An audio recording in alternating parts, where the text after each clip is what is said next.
Alright, this is the test for the fire alarm.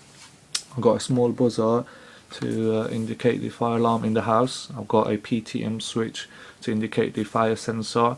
So as I trigger the PTM switch, the buzzer should turn on, and I should receive a text message saying fire in the house and give me an option to turn off the alarm if I want to. So I'm gonna trigger the PTM switch.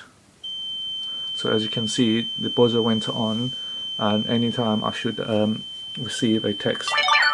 As you can see, I've received the text. So I'm going to open the text now.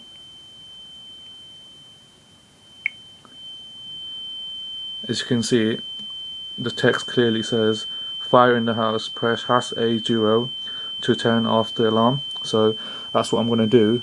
So I want to turn off the alarm, so I'm going to text #A0.